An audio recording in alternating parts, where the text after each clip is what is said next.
माननीय दादा आपल्याला या माध्यमातून सांगतो, या संपूर्ण मतदारसंघामध्ये मावळ लोकसभा मतदारसंघामध्ये भारतीय जनता पक्ष, राष्ट्रवादी काँग्रेस पक्ष, शिवसेना, इतर महायुतीचे सगळे घटक पक्ष यांची मोठी ताकद आहे।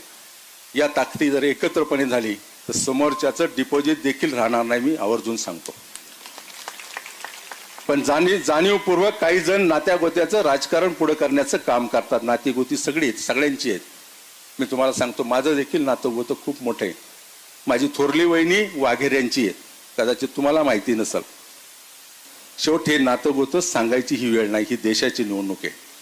ही निवडणूक देश कुणाच्या हातामध्ये द्यायचं त्या दृष्टिकोनातून महत्त्वाची। ग्रामपंचायतीची निवडणूक नाही, ही नगरपालिकेची निवडणूक नाही, हा देश कुणाच्या हातामध्ये सुरक्षित राहील त्या दृष्टिकोनातून अतिशय महत्त्वपूर्ण निवडणूक आहे। आणि म्हणून मला ते नातं सांगायचं नाही। या मतदारसंघातला 25 लाख मतदार हा माझा नातेवाईक आहे आणि उद्याच्या कालावधीमध्ये देशाच्या लोकसभेमध्ये पोहोचत असताना नक्कीच या नातेवाईकाची आठवण मला राहील, एवढंच या निमित्तानं सांगतो।